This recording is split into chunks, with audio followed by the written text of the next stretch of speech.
नमस्कार विद्यार्थी मित्रांनो, तर या लेक्चर मध्ये आपल्याला कॅश फ्लो स्टेटमेंट मधील पहिला प्रॉब्लेम घ्यायचा आहे. तर मी अगोदर काय करेल, प्रॉब्लेम वाचून दाखवतो, त्यानंतर आपण सोल्युशन घेऊ. तर प्रॉब्लेम बघा. From the following balance sheet as on 31 December comma prepare cash flow statement. Balance sheet दिलेली आहे खाली, 2 वर्षांची बॅलन्स शीट दिलेली आहे. कॅश फ्लो मध्ये सुद्धा 2 वर्षांची बॅलन्स शीट दिलेली आहे. पण या कॅश फ्लो स्टेटमेंट मध्ये काय केलं जाणार आहे, बॅलन्स शीट तर दिलेली आहे, लायबिलिटी, नंतर previous year, current year, asset, previous year आणि करंट इयर अशी वर्ष दिले जाणार आहेत.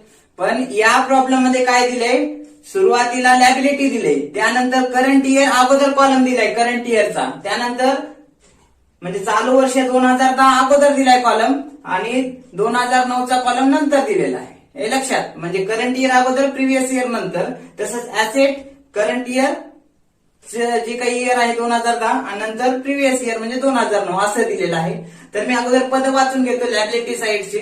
तर बघा, लायबिलिटी साइडचे पद, शेअर कॅपिटल 2010 मध्ये, आधी 2010 ची वाचन, नंतर 2009 ची, बरं का. शेअर कॅपिटल 75,000 ते 2009 मध्ये होतं 50,000. प्रॉफिट अँड लॉस अकाउंट 2010 मध्ये 40,000, 2009 मध्ये 25,000. त्यानंतर जनरल रिझर्व 2010 मध्ये 20,000, 2009 मध्ये 15,000. त्यानंतर 6% डिबेंचर, 6% डिबेंचर 2010 मध्ये 30,000 आणि 2009 मध्ये 25,000. त्यानंतर क्रेडिटार्स 2010 मध्ये 20,000 आणि 2009 मध्ये होते 15,000. त्यानंतर आउटस्टँडिंग एक्सपेन्सेस 2010 मध्ये होते 7,500 आणि 2009 मध्ये होते 5,000. लायबिलिटी साइडचं टोटल बघा, 2010 चं टोटल दिले 1,92,500 आणि 2009 चं 1,35,000 दिले टोटल. अशा पद्धतीने लायबिलिटी झाली 2010 आणि 9 ची. आता ऍसेट साइडला या. ऍसेट साइड मध्ये फिक्स्ड ऍसेट 2010 मध्ये दिलेली आहे. फिक्स्ड ऍसेटची व्हॅल्यू 75,000, ती 2009 मध्ये होती 50,000. त्यानंतर गुडविलची व्हॅल्यू 2010 मध्ये 20,000 होती, ते 2009 मध्ये किती होती, 25,000. त्यानंतर स्टॉक होता 2010 मध्ये 40,000 दिलाय आणि 2009 मध्ये 15,000 होता.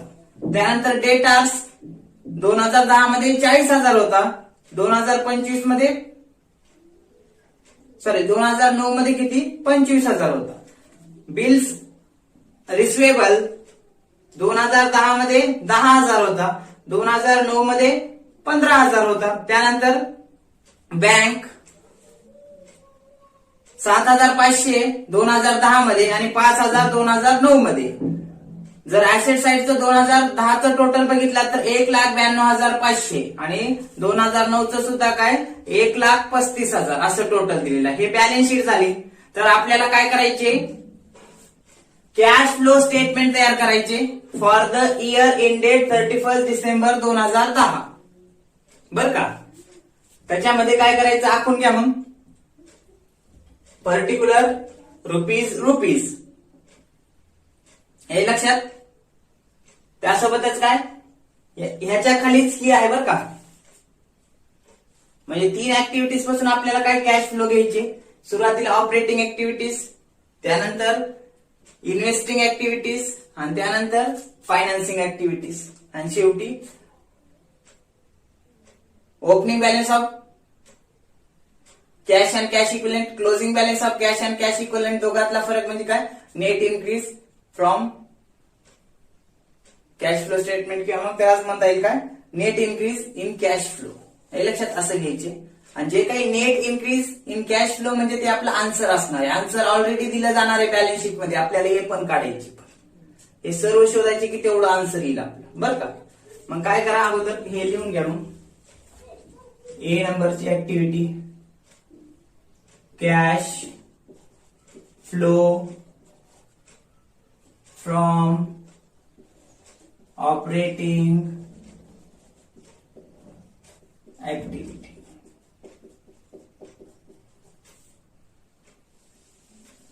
हे झालं. त्यानंतर इथं लिहितो दुसरी ऍक्टिव्हिटी साठी इथं काय तर cash flow from investing activity. Cash flow from investing activity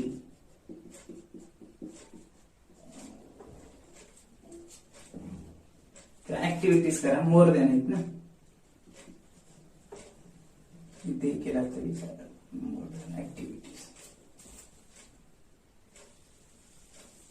आणि इकडं तिसरं घ्या C number cash flow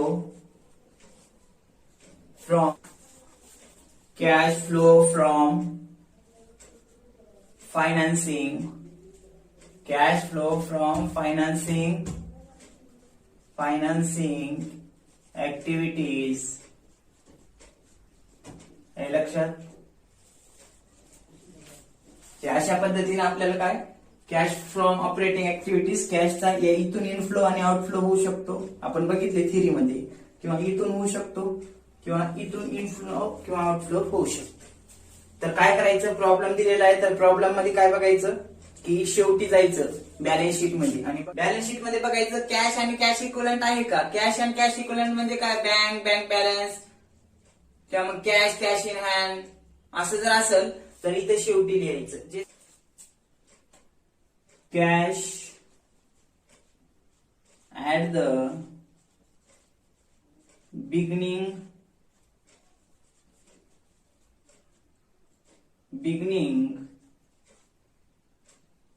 cash at the beginning of the year किंवा ह्यालाच लिहा कंसामध्ये इथे लिहितो ओपनिंग बॅलन्स ऑफ कॅश. हे समजण्यासाठी बरं का. Cash at the beginning of the year म्हणजे सुरुवातीचं किंवा ओपनिंग बॅलन्स तेच 2009चं क्लोजिंग म्हणजे 2010ला ती ओपनिंग असते आणि 2010चं क्लोजिंग म्हणजे 2011 मध्ये ओपनिंग होते. मग 2009 मध्ये बघा किती आहे ते म्हणजे ओपनिंग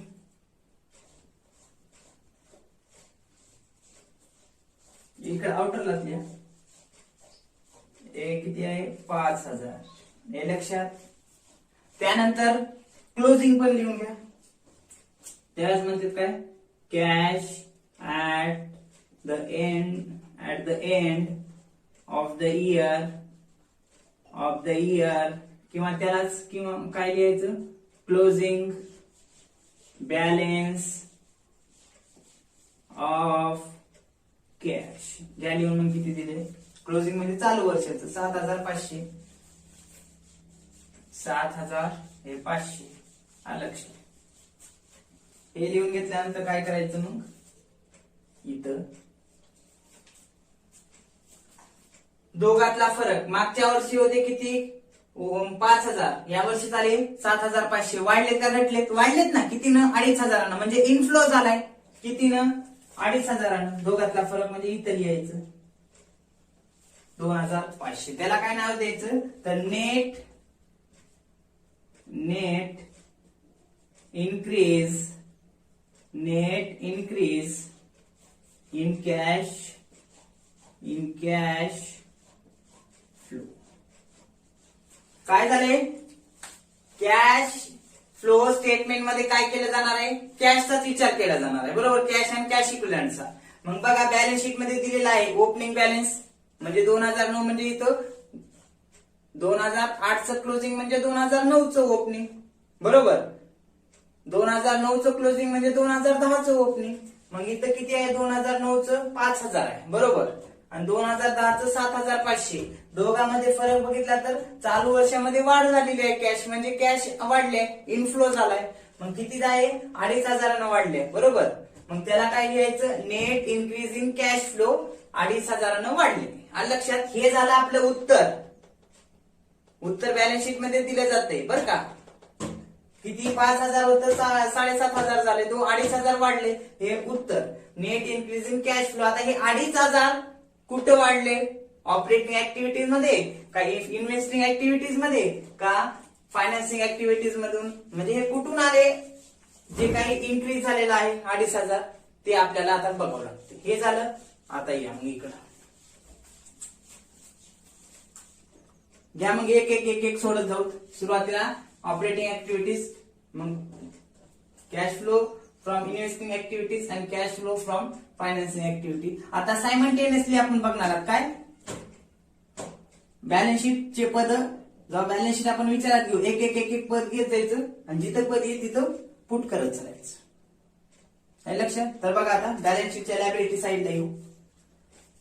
सुरुवातीला काय केलं जाते? शेअर कॅपिटल आहे, बरोबर.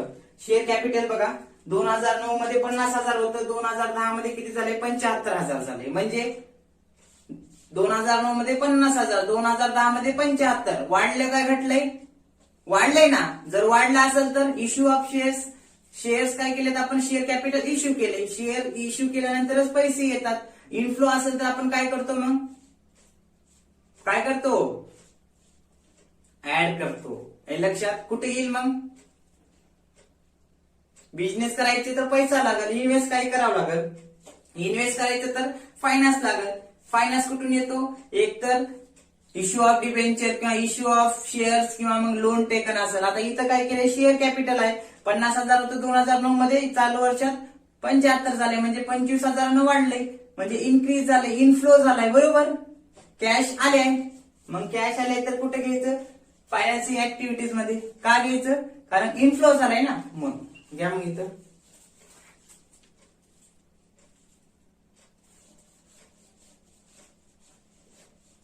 Issue of shares.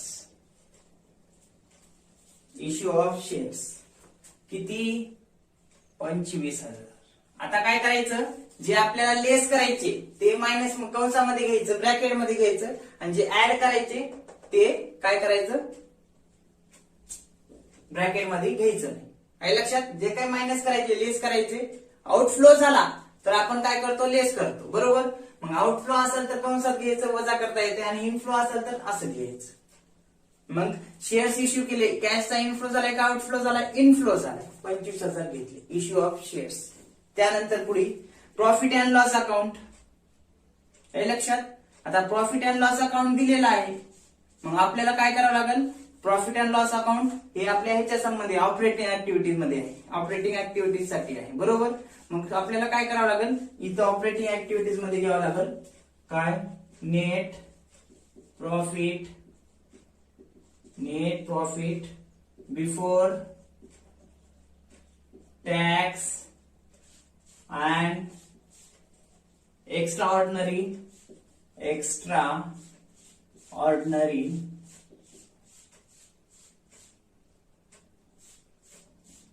आयटम्स. बर का? मग इथं घ्यायचं किती दिले? आता net profit before tax and extraordinary items. आता बॅलन्स शीट मध्ये बघा काय झालंय? प्रॉफिट अँड लॉस अकाउंट 40,000 आणि 25,000 दिले, म्हणजे 25,000 होतं 2009 मध्ये, आणि 2010 मध्ये 40,000 दिले. मग आपल्याला net profit before tax and extraordinary items काढून घ्यावं लागते. कसं काढतात नेट प्रॉफिट? तर बघा, नेट प्रॉफिट काढते वेळेस नेट प्रॉफिट बॅलन्स शीट मध्ये जे काही दिले त्यावरून कसं काढायचं नेट प्रॉफिट? तर सुरुवातीला काय करायचं?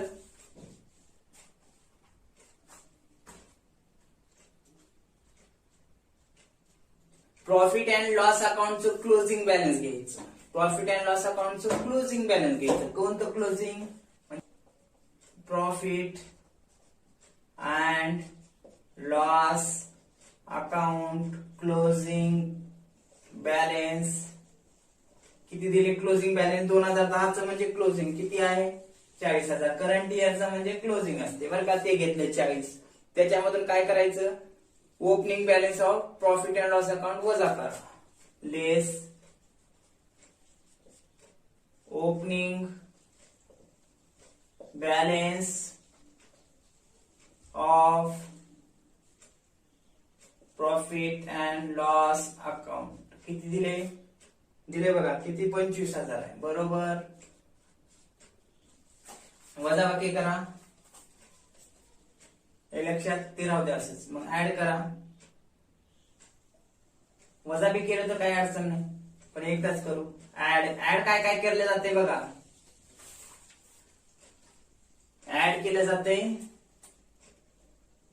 कॅपिटल, रिझर्व, त्यानंतर जनरल रिझर्व, त्यानंतर इंटरिम डिव्हिडंड वगैरे असं.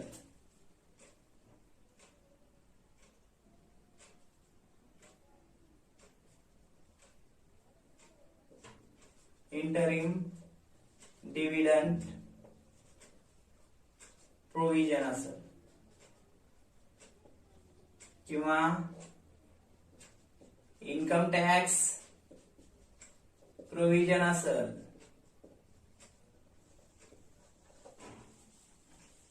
हे लक्षात.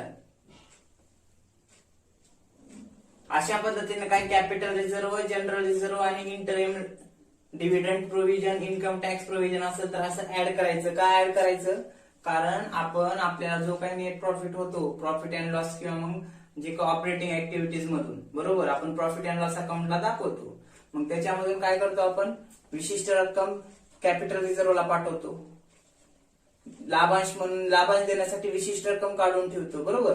त्यासोबतच काय इन्कम टॅक्स साठी काही नफ्यातून रक्कम काढून ठेवतो. हे लक्षात. काही रक्कम जनरल रिझर्वला काही अडचणी आल्या वगैरे तर जनरल रिझर्व असावं, त्यासाठी आपण काढून ठेवतो रक्कम बाजूला. मग असं काढल्यामुळे काय प्रॉफिट आपला कमी असतो ना, मग तो प्रॉफिट कमी झाल्यामुळे काय कमी होतो. त्यामुळे काय करावं लागेल आपल्याला, नेट प्रॉफिट ऍक्च्युअल काढायचं असेल ऑपरेटिंग ऍक्टिव्हिटीज मध्ये तर मग आपल्याला काय करावं लागेल, हे आयटम ऍड करावं लागते. हे लक्षात. आणि लेस काय करायचं, ओपनिंग बॅलन्स म्हणजे 2009चं 2010 मधून 9चं वजा करा आणि जे काही शिल्लक राहील वजाबाकी करून येऊन त्याच्यामध्ये हे आयटम ऍड करायचं असे. हे लक्षात. त्यानंतर या ठिकाणी हे जे काही इंटरिम डिव्हिडंड आहे त्याला फक्त डिव्हिडंड बी जरी दिला असेल तरी तेच आहे बरं का. इंटरिम डिव्हिडंड असेल किंवा मग डिव्हिडंड असेल ते प्रोव्हिजन केली असेल तर ते इन्कम टॅक्सची प्रोव्हिजन असेल, टॅक्स प्रोव्हिजन म्हणतात किंवा इन्कम टॅक्स प्रोव्हिजन बरं का. हे असं असेल तर आपल्याला काय करावं लागेल, मग सुरुवातीला जे काही क्लोजिंग बॅलन्स आहे बॅलन्स शीट मधलं म्हणजे 2010चं शिल्लक, बँक बॅलन्स किंवा कॅश इक्विव्हलंट नेट प्रॉफिट ते घ्या. त्याच्यातून मायनस काय करा, ओपनिंग करा. प्रॉफिट अँड लॉस अकाउंट 2009चं बॅलन्स म्हणजे ओपनिंग, वजा केलं राहतात 15,000 बरोबर. हे लक्षात. मग त्याच्यामध्ये ऍड करायचे हे आयटम इथं काय असेल, कॅपिटल रिझर्व असेल, जनरल रिझर्व असेल, इंटरिम डिव्हिडंड किंवा डिव्हिडंड प्रोव्हिजन असेल, इन्कम टॅक्स प्रोव्हिजन असेल. हे लक्षात. असं जर असेल तर हे करा. आता बॅलन्स शीट मध्ये काय दिले या ठिकाणी फक्त प्रॉफिट अँड लॉस अकाउंट आणि जनरल रिझर्व दिले बरोबर. मग अशा वेळेस क्लोजिंग बॅलन्स 40,000, त्यानंतर वजा केलं ओपनिंग बॅलन्स 25,000, त्यानंतर काय केलं ऍड काय करावं लागेल. आता इथं या एवढ्यापैकी काय दिलेलं आहे, जनरल रिझर्व दिलेला आहे बरोबर. जनरल रिझर्वच ऍड करायचं. मग इथं वजा करता का किती राहतात ते 40 आणि 25, 40 मधून 25 गेले राहतात 15 बरोबर. मग त्यामध्ये काय करा, हे ऍड करा. जनरल रिझर्व दिलेत फक्त एकच दिले बरं का एवढ्यापैकी, म्हणून ते ऍड केलं. किती झालं मग टोटल, त्याला नाव द्यायचं काय, टोटल म्हणजे काय नेट प्रॉफिट हे जे काय आहे 20,000. ते 20,000 म्हणजे आपलं काय net profit tax and extra ordinary item. इथं लिहून घ्या मग ते 20,000 घेतला. लक्षात. लायबिलिटीचं दुसरं पद बी झालं, तिसरं बी झालं जनरल रिझर्व. चौथं काय 6% डिबेंचर दिले. डिबेंचर बघा 25,000 होते 30,000 झालेत, वाढलेत म्हणजे पैसे आले का गेले. आपण डिबेंचर होल्डरला डिबेंचर दिलो, त्यांच्याकडून काय घेतलो, कॅश घेतली ना, आणि मग त्यांना काय डिबेंचर होल्डर म्हणून डिबेंचर सर्टिफिकेट दिलं बरोबर. मग अशा वेळेस 2009 मध्ये होते किती 25,000, ते झाले 30,000 म्हणजे 5,000 वाढलेत म्हणजे इनफ्लो आहे ना, कॅश येईल तर इथं इश्यू ऑफ डिबेंचर घ्या मग, इश्यू ऑफ डिबेंचर किती 5,000 हे लक्षात. त्यानंतर क्रेडिटार्स आहे. क्रेडिटार जर असेल तर ते आपलं काय आहे, लायबिलिटी आहे करंट, बरोबर. मग जे काही क्रेडिटार आहे त्या क्रेडिटारच्या बाबतीत काय करायचं, इथं लिहितो तुम्हाला सांगतो थोडक्यात. हे करंट ऍसेट जर असेल, जर ही जर इन्क्रीज असेल, वाढली तर मायनस करायचं. करंट ऍसेट जर समजा डिक्रीज झाली तर ती प्लस करायची. करंट लायबिलिटी जर इन्क्रीज झाली तर ते ऍड करायचं. करंट लायबिलिटी जर डिक्रीज झाली तर ते मायनस करायचं. हे कुठंतरी लिहून घ्या बर का. काय करंट ऍसेट जर वाढली असेल, वाढते कशामुळे, क्लोजिंग स्टॉक, समजा स्टॉक आहे 5,000 होता 7,000 झाला, 2,000 वाढलाय, मग ते आपण कच्चा माल खरेदी केला असता, बरोबर. मग पैसे दिलो का घेतलो, वाढलाय. करंट ऍसेट जेव्हा वाढते तेव्हा काय, कॅशचा आउटफ्लो होतो, बरोबर. आता समजा क्रेडिटारकडून आपण काय केलं, डेटरला उधारीवर माल विकलो, बरोबर, किंवा माल आपण खरेदी केलो, माल येतो, बरोबर. करंट ऍसेट वाढते तेव्हा कॅशचा आउटफ्लो होतो, बरं का. आता फिक्स्ड ऍसेटचं घ्या ना बघा, फिक्स्ड ऍसेटचं समजून घ्या आधी. फिक्स्ड ऍसेट जेव्हा वाढते, कशामुळे वाढते, जर व्यवसायामध्ये मशिनरी बिल्डिंग जर लागत असेल तर वाढली, समजा आपण खरेदी केली. वाढणं म्हणजे काय, खरेदी करणं, बरोबर. मग खरेदी केली, पैसे येतात का जातात, ऍसेट येते पण पैसे जातात. आपण कॅश फ्लो स्टेटमेंट मध्ये फक्त पैशाचा विचार करायचा, कॅश अँड कॅश इक्विवलंटचा, बरं का. ऍसेट आली, कॅशचा आउटफ्लो झाला, म्हणजे या ठिकाणी कॅश काय गेली, जात असेल तर मायनस, बरोबर. ऍसेट वाढली ना, पण हे ऍसेट इथं लिहितो, वाढली असता कॅश आउटफ्लो होते, हे लक्षात. जेव्हा ऍसेट वाढते, खरेदी करता तेव्हा कॅश जाते. तसंच करंट ऍसेटच्या बाबतीत जेव्हा वर्किंग कॅपिटल मध्ये म्हणजेच काय, current asset minus current liability. मग करंट ऍसेट जेव्हा वाढते तेव्हा कॅशचा आउटफ्लोच होईल ना ह्या ऍसेट सारखा, बरोबर. म्हणजेच फिक्स्ड ऍसेट असू किंवा करंट ऍसेट असू, वाढली असता कॅशचा आउटफ्लो होईल समजायचं, पैसे गेले समजायचं. कॅश म्हणजे कॅश फिक्स्ड ऍसेट आणि करंट ऍसेटच्या बाबतीत कसं असते, जेव्हा हे वाढतात, ते वाढलेले असतात तेव्हा काय समजायचं, कॅश गेली आणि ते ऍसेट खरेदी केली. फिक्स्ड ऍसेट असो किंवा करंट ऍसेट असो, बरं का. पण समजा ऍसेट कमी झाली असता, म्हणजे तेव्हा काय होते, कॅशचं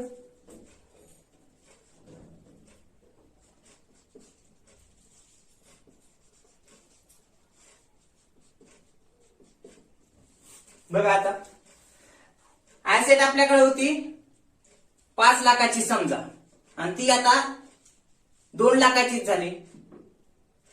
मग 3 लाखाचा आपण काय केलो, 3 लाखाची ऍसेट विकली ना. जेव्हा आपण विकतो ऍसेट, म्हणजे ऍसेट जेव्हा कमी होते तेव्हा काय होतो, ती ऍसेट विकली जाते, आणि विकली जाते म्हणजे पैसा येतो. ऍसेट जात असेल पण पैसे येलेत, हे लक्षात. मग पैसे जर येत असतील तर ते अधिक करायचं, इनफ्लो, हे लक्षात. पैसे जात असतील तर मायनस. ऍसेट जेव्हा आपण खरेदी करू तेव्हा पैसे जातात म्हणून आउटफ्लो. ऍसेट जेव्हा आपण विकतो तेव्हा पैसे येतात म्हणून ते अधिक करायचे, हे लक्षात. तसंच इथं करंट ऍसेट जेव्हा आपण खरेदी करतो किंवा वाढते तेव्हा आपण काय करतो, खरेदी केल्यानंतर पैसे जातात, हे लक्षात. तसंच जेव्हा करंट ऍसेट डिक्रीज होते, म्हणजे करंट ऍसेट कमी होते, तेव्हा आपण ते विकतो. समजा इथल्यासारखंच ऍसेट फिक्स्ड विकले असतात, ते ऍसेट जाते पण पैसे इनफ्लो होतो. तसंच जेव्हा ऍसेट कमी होते करंट ऍसेट, तेव्हा ते ऍड करायचं, कारण कॅशचा इनफ्लो होतो म्हणून. त्यासोबतच काय, करंट लायबिलिटीचं लगेच समजून घ्या. करंट लायबिलिटी जेव्हा वाढते, करंट लायबिलिटी वाढणार आहे, उदाहरणार्थ लोन शॉर्ट टर्म साठी घेतलं, हे लक्षात, तेव्हा आपल्याकडे कॅश येते ना. जेव्हा कॅश येते तेव्हा ती ऍड करायची, करंट लायबिलिटी आहे, बरोबर. जेव्हा लायबिलिटी वाढते तेव्हा ऍड करायचं, आणि जेव्हा लायबिलिटी कमी होते तेव्हा आपण काय, पैसे जातात ना, आउटफ्लो होतो, तेव्हा मायनस करा. हे आता मग इथं काय आहे, क्रेडिटर्स आहे. किती आहे, 15,000 होते 20,000 झाले, बरोबर. म्हणजे वाढलेत, वाढले असता काय आहे, कॅशचा इनफ्लो आहे. इनफ्लो असेल तर ऍड करावं लागेल. इथं मग काय करावं लागेल,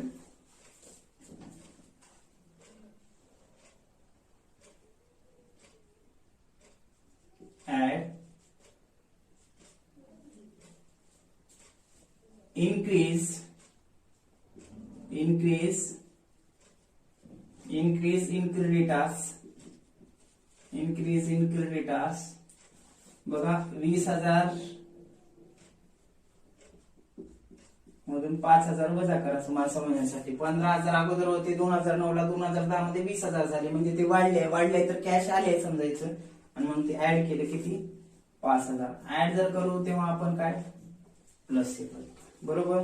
त्यानंतर दुसरं पद लायबिलिटीचं, आउटस्टँडिंग एक्सपेन्सेस. आउटस्टँडिंग एक्सपेन्सेस बी बघा, 5,000 होते 7,500 झाले, बरोबर. 5,000 होते 7,500 झाले, मग वाढलेत का घटले. जेव्हा करंट लायबिलिटी वाढते तेव्हा कॅश येते समजायचं, म्हणून ती ऍड करायचं, बरं का. मग 5,000 होते 7,500 झाले, म्हणजे हा काय, तिथं 2,500 ते आउटस्टँडिंग एक्सपेन्सेस वाढले, हे लक्षात. मग इनफ्लो झाला म्हणून तिथं काय करायचं, आउटस्टँडिंग एक्सपेन्सेस किती, तर इथे लिहितो लगेच, 7,500 मायनस 5,000 किती, तर 2,500, हे लक्षात. हे करंट लायबिलिटी जेव्हा वाढते तेव्हा काय समजायचं, कॅशचा इनफ्लो, बरं का. आणि करंट लायबिलिटी जेव्हा कमी होते तेव्हा आउटफ्लो समजायचं. पण करंट ऍसेटच्या बाबतीत काय, जेव्हा करंट ऍसेट वाढते तेव्हा कॅश आउटफ्लो, आणि करंट ऍसेट जेव्हा कमी होते तेव्हा इनफ्लो म्हणायचं. मग इथं हे लायबिलिटीच्या बाबतीत आहे, करंट इन्क्रीज झाले म्हणून ऍड करायचं. लायबिलिटीचे पद सर्व झाले. आता ऍसेट कडे या. फिक्स्ड ऍसेट 2009 मध्ये 50,000 होती, 2010 मध्ये 75,000 झाले, हे लक्षात. म्हणजे काय, फिक्स्ड ऍसेट वाढली असते तर आपली ती काय, खरेदी असते, बरोबर.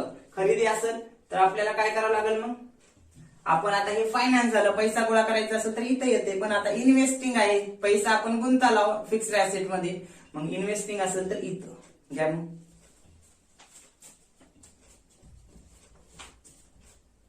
लेस करायची, बरं काय, लेस काय, परचेस ऑफ फिक्स्ड ऍसेट्स,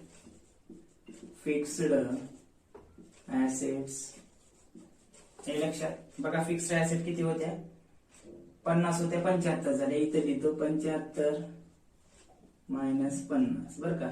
हे 50 2009 चे, हे 10 चे. एक पहिल्या प्रॉब्लेम मध्ये किमती लिहितो म्हणजे लक्षात येईल, बरं का. मग किती, 25,000. आता ऍसेट जेव्हा आपण खरेदी करू, कॅश येईल का कॅश चालेल, कॅश चालेल ना, आउटफ्लो आहे कॅशचा. जरी ऍसेट जरी येत असली पण पैसे चालेत ना. कॅश फ्लो स्टेटमेंट मध्ये फक्त विचार करायचं कॅशचा आणि कॅश इक्विवलंटचा. पैसे चालेत, बरोबर. जात असले तर आपल्याला काय करावं लागेल, ते मायनस. म्हणून हे काय करा, मायनस म्हणजे कंसामध्ये, म्हणजे मायनस मध्ये, आणि जे प्लस मध्ये आहे ते असे लिहा. दुसरं बघा आता काय आहे, गुडविल आहे. गुडविल ख्याती असते, तर गुडविल बघा 25,000 होती 20,000 झाले, बरोबर. म्हणजे इथं काय केले, गेल्या वर्षी 25,000 होती, या वर्षी 20,000 हे झालेलं आहे. बरोबर. तर मग या ठिकाणी काय करावं लागेल आपल्याला, गुडविल राईट ऑफ केली जाते. दरवर्षी ते काही गुडविल एकदाच विकली जात नाही आणि ती गुडविल काही ऑपरेटिंग ऍक्टिव्हिटीज मध्ये नाही. हे लक्षात. ऑपरेटिंग ऍक्टिव्हिटीज मध्ये आपण बघितला फक्त नॉन ऑपरेटिंग एक्सपेन्सेस ऍड करायचं, नॉन ऑपरेटिंग इन्कम लेस करायचं. नॉन ऑपरेटिंग म्हणजे जे प्रत्यक्षपणे बिझनेस करण्यासाठी नाही. डिप्रिशिएशन असेल, प्रत्यक्षपणे कॅश येईल का, कॅश चालेल का, हो नाही ना, मग ते नॉन ऑपरेटिंग. ऑपरेटिंग मध्ये काय केलं जाते, जेव्हा कॅश येते किंवा कॅश जाते, प्रत्यक्षपणे उत्पादनासंबंधित आहे, व्यवसायासंबंधी असेल तेच. आता गुडविल आहे, ख्याती आहे, आपण काय करतो, दरवर्षी नफ्यामधून विशिष्ट रक्कम ती गुडविलची कमी कमी करत जातो. दरवर्षी काय गुडविल आहे आपली, ती थोडी थोडी कमी करत जातो, ती काही विकली जात नाही. मग गेल्या वर्षी होते 25,009 मध्ये, या वर्षी 20,000 म्हणजे 5,000 कमी झाले. ते एक खर्च आहे. आपण प्रॉफिट अँड लॉस अकाउंट तयार करताना ते दाखवतो गुडविल राईट ऑफ म्हणून, पण ऍक्च्युअल पैसे चालेत का व्यवसायातून, नाही ना, पण नफ्यातून आपण ते काय बाजूला हे करत असतो. मग त्यामुळे काय, नेट प्रॉफिट तुमचा कमी होतो बाजूला, म्हणजे ते तेवढे 5,000 कमी दाखवतो ना गुडविल राईट ऑफ केली म्हणून. हे लक्षात. पण इथं काय करावं लागेल, मग आपल्याला नेट प्रॉफिट कमी झालेलं आहे ते वाढवावं लागेल. कारण ऍक्च्युअल आपल्याला कॅश किती आली ऑपरेटिंग ऍक्टिव्हिटीज मधून किंवा मग इन्व्हेस्टिंग किंवा मग हे आपल्याला कॅश फ्लो स्टेटमेंट मध्ये बघावं लागते. मग इनडायरेक्ट मेथड मध्ये काय केलं जाते, नेट प्रॉफिट बिफोर टॅक्स मध्ये काय काही आयटम नॉन ऑपरेटिंग ऍक्टिव्हिटीजचे ऍड केले जातात आणि नॉन ऑपरेटिंग इन्कमचे लेस केले जातात. हे लक्षात. त्यामुळे काय होते, नॉन ऑपरेटिंग ऍक्टिव्हिटीजचे एक्सपेन्सेस ऍड केल्यामुळे जो काही प्रॉफिट आपला कमी झाला होता तो ऍक्च्युअल प्रॉफिट आपल्याला लक्षात येईल. आता डिप्रिशिएशन आहे, डिप्रिशिएशन आपण जेव्हा चार्ज करू, पैसे चालेल का बिझनेसच्या बाहेर, नाही, किंवा पैसे येलेत का नाही, मग ती ऑपरेटिंग बाबतीत आहे का खर्च, नाही, फक्त ऍसेट झिजून झाली म्हणून आपण नफ्यातून थोडी रक्कम कमी करतो. त्यानंतर प्रिलिमिनरी एक्सपेन्सेस ऍसेट साईडला आपण पाहतो, ते काय असते हो, ती जे काही बिझनेस सुरू करण्याच्या अगोदर किंवा कंपनी सुरू करण्याच्या अगोदर जे काही प्रमोटर्स असतात ते काय करतात, कंपनीची नोंदणी असेल, रजिस्ट्रेशन असेल, हे लक्षात, किंवा इतर जे काही फॉर्म वगैरे असे इतर जे खर्च करतात ते म्हणजे काय, प्रिलिमिनरी एक्सपेन्सेस. ते केले जातात, पण ते दरवर्षी नफ्यातून काय केलं जाते, ती थोडी थोडी रक्कम कमी कमी केली जाते. मग ते ऑपरेटिंग ऍक्टिव्हिटीज बाबतीत आहे का, प्रत्यक्षपणे उत्पादना बाबतीत कॅश येईल का, कॅश चालेल, जी अगोदरच गेले सुरुवातीला बिझनेस सुरू करण्याच्या अगोदर, पण ते दरवर्षी कमी कमी केली जाते. हे लक्षात. मग आता ते असेल तर ऑपरेटिंग बाबतीत नाही, मग ते आपल्याला ऍड करावं लागेल, कारण त्याच्यामुळे प्रॉफिट कमी झाला ना.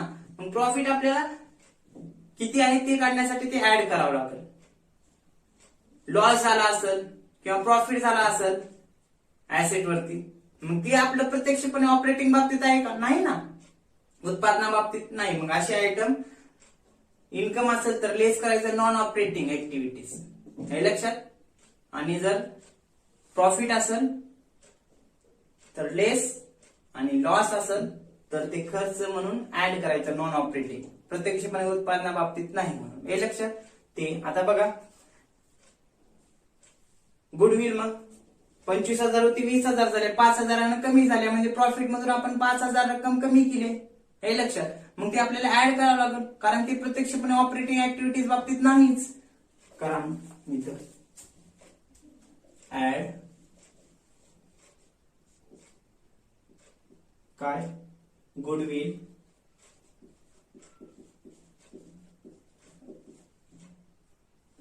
रिटर्न ऑफ किंवा राईट ऑफ करायचं. किती, 5,000. इथं फक्त कॅश आली किंवा गेली याचाच विचार करायचा, आणि जे प्रत्यक्षपणे ऑपरेटिंग बाबतीत आहेत ते सोडून द्यायचं. जे प्रत्यक्षपणे ऑपरेटिंग बाबतीत नाहीत म्हणजे नॉन ऑपरेटिंग एक्सपेन्सेस ऍड करायचं. गुडविल प्रत्यक्षपणे उत्पादना बाबतीत आहे का, नाही, मग अशा वेळेस ते ऍड करा. किंवा उत्पन्न भेटले पण ते ऑपरेटिंग पासून नाही, मग अशा वेळेस ते लेस करायचं, कारण ते आपण ऑपरेटिंग किंवा बिझनेस चालून भेटलंच नाही. हे लक्षात. ऍसेट विकली समजा जास्त किमतीला, प्रत्यक्षपणे आपल्या बिझनेस पासून ऑपरेट करून भेटलाय का नाही, मग ते लेस करावं लागतं. त्यानंतर बॅलन्स शीटचं दुसरं त्यानंतरचं पद बघा, स्टॉक. त्यानंतर डेटर्स, बिल्स रिसिवेबल. आता बघा स्टॉक ही करंट ऍसेट आहे, हे लक्षात. मग करंट ऍसेट आहे म्हणून आपल्याला काय करावं लागेल, वर्किंग कॅपिटल येते. करंट ऍसेट आणि करंट लायबिलिटी बाबतीत काय करायचं, वर्किंग कॅपिटलचा विचार करायचं. फक्त काय सोडून, हे कॅश अँड कॅश इक्वलंट म्हणजे कॅश बँक बॅलन्स जर असेल तर सोडायचं, ते अगोदरच घेतले आपण. बाकीचं करंट ऍसेट मध्ये विचार करायचा. मग आता बघा गुडविल झाल्यानंतर स्टॉक आहे, किती होता, 15,000 आहे, 40,000 झालाय. म्हणजे तिथं वाढलाय का घटलाय, वाढलाय. कितीनं, 25,000 वाढलाय. मग वाढला असेल तर आपण इथं म्हणतोय जेव्हा करंट ऍसेट वाढेल तेव्हा इन्क्रीज असते म्हणून आपण काय करायचं, लेस. कॅशचा आउटफ्लो असतो. मग आपल्याला इथं काय करावं लागेल, काय म्हटलं तिथं, लेस आहे ना. करंट ऍसेट इन्क्रीज झाले असेल तर लेस करायचं. 15,000 होते 40 झाले, 25,000 काय झाले ते वाढले असेल इन करंट ऍसेट तर लेस करायचं. कॅश गेली म्हणून घ्या लेस. इथं इन्क्रीज इन स्टॉक. बघा स्टॉकची रक्कम किती न वाढल्या, इथे लिहितो एक पहिला प्रॉब्लेम आहे.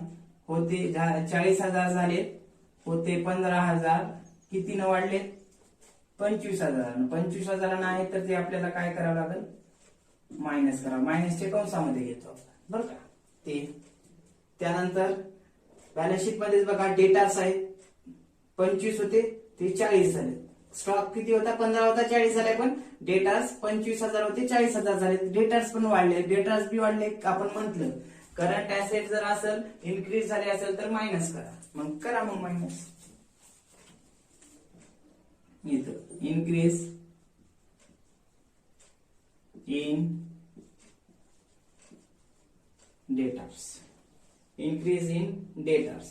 मग किती होते, किती झाले, 2010 मध्ये 40,000 होते 25,000 2009 मध्ये. फरक किती आहे, 15,000 आहे ना, इथं लिहा मग 15,000. पण ते इन्क्रीज झाल्यामुळे आपण लेस करतो बरं का, लेस कंसामध्ये घेत असतो. झालं. त्यानंतर बिल्स रिसिवेबल बघा, 2009 मध्ये 15,000 होते, 10,000 झाले 2010 मध्ये, बरोबर.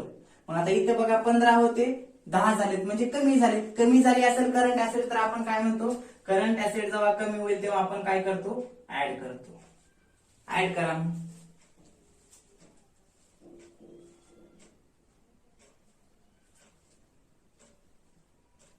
इथेच आता ऍड करावं लागेल.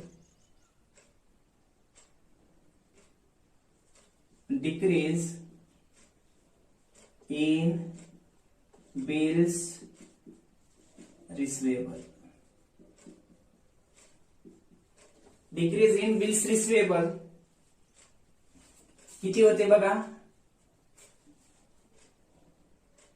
15 होते 10 झालेत. म्हणजे हे 10 झालेत, किती होते 15 होते, हे लक्षात. म्हणजे फरक किती आहे, 5,000. मग 5,000 काय आहे ते आउटफ्लो आहे. आउटफ्लो जर असेल तर आपण ऍड करतो, हे लक्षात. इन्क्रीज जर ऍसेट असेल तर कॅशचा आउटफ्लो म्हणून आपण ऍड करतो. ऍड केलं म्हणजे डिक्रीज इन बिल्स रिसिवेबल मध्ये काय आपल्याला काय दिसून येते, कमी झालेले आहेत. जेव्हा करंट ऍसेट कमी होते तेव्हा आपण काय करतो, प्लस करतो. केलं 7,500 होते 5,000 झाले, कमी झाले. कमी झाले असेल तर ऍड करायचं, हे लक्षात. हे त्यानंतर बँकेचं बॅलन्स तर घेतलंय, कॅश अँड कॅश इक्वल. मग बॅलन्स शीट मधले पद झालेले आहेत, हे लक्षात. आता मग एक एक एक एक आपण हे करू बघा. आता add net profit before tax and extraordinary items. मग इथं आता ह्याच्यातून काय करा, टोटल करा यांचं. हे 25,000 येईल, 25,000ला नाव देऊन टाका. मग काय, ऑपरेटिंग प्रॉफिट बिफोर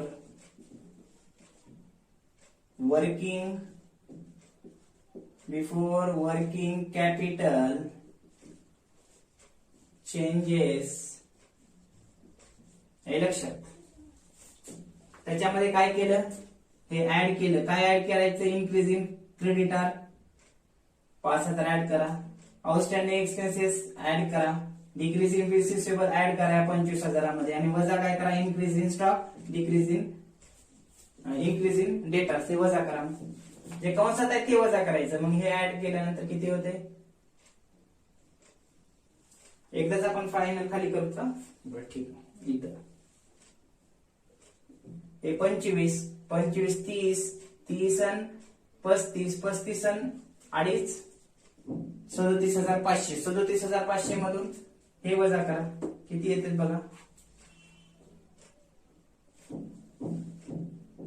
25 आणि 15 किती होतात,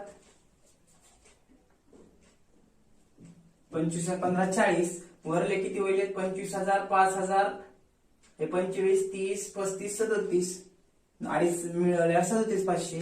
मग इथं 40 झालेत. मग 40 मधून 37,500 गेले, किती राहतात, ते आउटरला लिहून टाका 2.5. हे मायनस मध्ये आले म्हणून कंसामध्ये, हे लक्षात. त्याला नाव द्या नेट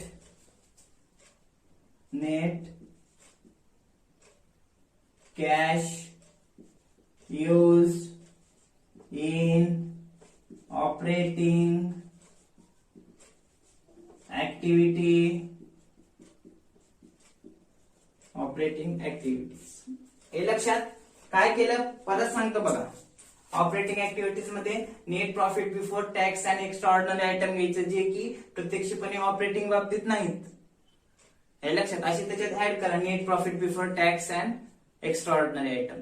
आता नेट प्रॉफिट काढताना आपण म्हटलं काय चालू वर्षाचं असेल तर इथं क्लोजिंग बॅलन्स म्हणून लिहा, त्याच्यातून ओपनिंग वजा करा, म्हणजे 2010 चालू, क्लोजिंग आहे ते शेवटचं क्लोजिंग, त्याच्यातून ओपनिंग म्हणून 9चं वजा केलं, 15,000 आलं. कॅपिटल हे जेवढे असतील बदल यापैकी 1-2 असतील प्रॉब्लेम मध्ये बॅलन्स शीट मध्ये, ते असेल तर ते ऍड करायचं, येईल total net profit before tax आणि एक्स्ट्रा ऑर्डिनरी आयटम एवढे.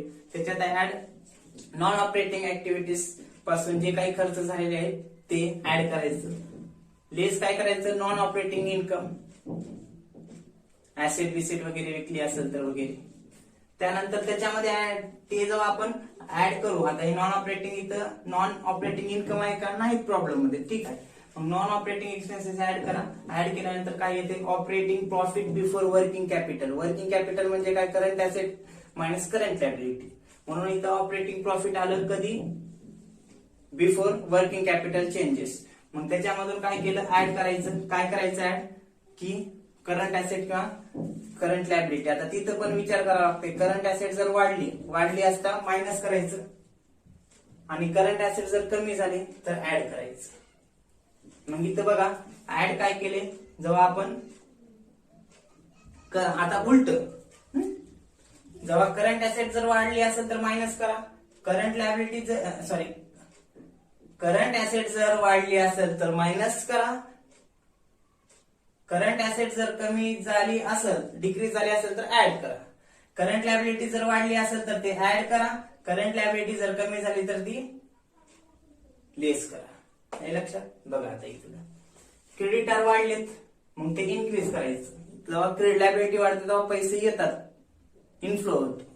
आता आउटस्टँडिंग एक्सपेन्सेस सुद्धा काय, करंट लायबिलिटी आहे. लायबिलिटी असल्यामुळं काय, कॅशचा इनफ्लो, म्हणजे तेवढी कॅश आपण देणे लागतो ना, पण कॅश गेली नाही म्हणजे तेवढी कॅश आहेच, ते इनफ्लोच आहे ना तेवढा ते. म्हणून आउटस्टँडिंग एक्सपेन्सेस सुद्धा काय केलं, लिहून घेतले तिथं, इन्क्रीज झालेत म्हणून. बरं का, हे इन्क्रीज 7,000 5,000 होते 7,500 घेतलं. Decrease in bills receivable, current asset जर कमी झाले असेल तर कॅशचा आउटफ्लो होतो 5,000 म्हणून ऍड केलं. बरं का, लेस काय करायचं, त्याच्यामधूनच वर्किंग कॅपिटल चेंजेस केल्यात आपण. ऍड काही करायचं, आयटम कसे ऍड करायचं तर लक्षात ठेवा, इथे लिहिलं थोडक्यात. करंट ऍसेट जर वाढली, लक्षात, वाढली असेल तर मायनस करायचं, करंट ऍसेट जर कमी झाली तर प्लस करायचं. आता इथं बघा डिक्रीज इन बिल्स रिसिवेबल काय झालेत, 15 होते 10 झालेत म्हणजे कमी झालेत म्हणून ऍड केलं. आता करंट लायबिलिटी जर असेल, समजा हे जर वाढली असेल तर ऍड करा. आता बघा इन्क्रीज इन क्रेडिटर्स 15 होते 20,000 झाले, वाढले 5,000 म्हणून ते ऍड करायचं. करंट लायबिलिटी जर कमी झाली तर मायनस करायचं. बघा उदाहरण, आता इथं पद दिलं नाही करंट लायबिलिटी कमी झालेली बरं का, पण लक्षात ठेवा जेव्हा करंट ऍसेट वाढल तेव्हा ते मायनस करा, जेव्हा करंट ऍसेट कमी होईल तेव्हा ऍड करा, जेव्हा करंट लायबिलिटी वाढेल तेव्हा ऍड करा, जेव्हा करंट लायबिलिटी कमी होईल तेव्हा लेस करा. हे इथं लक्षात ठेवा हे. आणि यानुसारच काय changes in working capital operating ह्याच्यामध्ये ऍड करायचे का लेस करायचं हे करायचं. हे लक्षात. मग हे ह्याच्यातून वजा करा, काही ऍड करा काही वजा करा, येते 2500 2500 म्हणजेच काय 2500 हे येते, पण मायनस मध्ये येते कारण की ऑपरेटिंग ऍक्टिव्हिटीज मध्ये जे काही वर्किंग कॅपिटल चेंजेस केलात ते वर्किंग कॅपिटल चेंजेस मायनस जास्त आहे. म्हणून जेव्हा ह्याच्यामध्ये ऍड करू काही आयटम त्याच्यातून काही वजा केला असता ते मायनस मध्ये भेटते आपल्याला. म्हणजे चेंजेस इन वर्किंग कॅपिटल 40,000 आणि operating profit before working capital changes 25. मग 25 आणि हे इथले काय ऍड केलेले ते 37,500 होतात, ते वजा केलं 2,500 ते आपल्याला निगेटिव्ह भेटते म्हणजे आपण वापर केलेला आहे म्हणून हे आउटफ्लो झालाय म्हणून इथे हे केलंय करायचं. आणि लिहिते वेळेस काय लिहायचं, जर समजा हे पॉझिटिव्ह असते तर आपण कंसात लिहिलो नसतो आणि त्याला काय नाव दिलं असतं, नेट कॅश इन्क्रीज किंवा net cash flow in operating activities flow झाला म्हणून. पण वापर झाला असेल, वापर बघा की 37,500 होते पण वापरलात आपण 40,000, मग 2,500 ते आपले काय एक्स्ट्रा झालेत ना आउटफ्लो, मग ते जास्तीचा वापर केला म्हणून इथं काय net cash use in operating activities 2,500. त्यानंतर आता खाली इथं घ्या, एकच आहे परचेस ऑफ फिक्स्ड ऍसेट बरोबर. मग इथं ह्याला काय नाव द्यायचं, 25,000 जशा तशी इकडे लिहायची, कंसामध्ये लिहायचं बरं का. आणि त्याला नाव द्यायचं एकच पद असल्यामुळे नेट कॅश यूज. इथेही यूज केलाय कारण 40,000 वर्किंग कॅपिटल मध्ये चेंजेस आहेत बरोबर. आणि इकडं net operating profit before working capital किती 37,500 आहे. मग 40 मधून 37,500 वजा केले 2,500 ते वापर केलाय यूज. इथं पण काय 25,000 फक्त ऍसेट खरेदी केलाय, विकले काही नाही म्हणजे आउटफ्लोच आहे इथे. मग इथे बी नाव द्या net cash use in investing activities.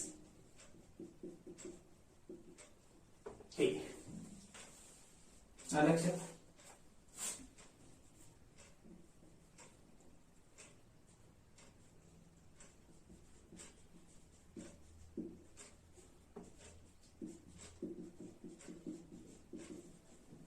हे झालं. आता इकडे या, इथं पण काय issue of shares issue of debenture.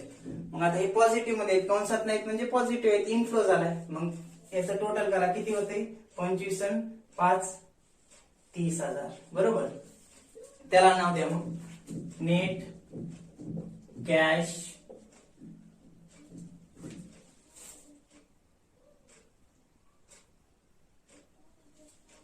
From financing activities. किती 30,000 हे पॉझिटिव्ह आहे बरोबर. किती 30,000 पॉझिटिव्ह, तेव्हा काय नाव द्यायचं प्लस मध्ये असतील इनफ्लो झालाय म्हणून. जर आउटफ्लो असता तर आपण कंसामध्ये लिहा. इनफ्लो झालाय म्हणून काय करायचं इथं net cash from financing activities इथं लिहिते वेळेस. पण आउटफ्लो जास्त असेल तर अशा वेळेस नेट कॅश यूज इन, आणि जर इनफ्लो जास्त असेल तर net cash from financing activity. हे लक्षात. त्यानंतर मग झाला. मग आन्सर बघा. आता कसं आन्सर बघायचं, इथं बघा मायनस मायनस बघा 2,500 आणि 25,000 किती होत आहेत, इथं लिहू का 27,500 बरोबर. मायनस कसे 2,500 आणि 25,000 हे मायनस मध्ये आहेत, आउटफ्लो आहे बरोबर म्हणून मायनस मध्ये लिहिलं. आता प्लस काय आहे इथं बघा, इथं तर काय नाही, हे आउटरला लिहिलं आपण म्हणजे हे मायनस आहे बरोबर, कंसामध्ये लिहिलं असेल तर हे लिहिलं 27,500 आलं. आता इकडे बघा cash flow from financing activities 25 आणि 5 कंसात नाहीत म्हणजे पॉझिटिव्ह आहेत बरोबर, म्हणजे इनफ्लो आहे किती 30,000. इथे लिहिले net cash from financing activity 30,000 म्हणजे किती 30,000. नाही लक्षात, दोघातला फरक किती 2,500 म्हणजेच काय 2,500 बरोबर.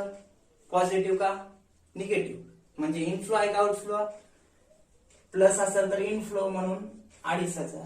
ते 2,500 आपण लिहिले तर कुठेतरी, कुठे लिहिले तर बघा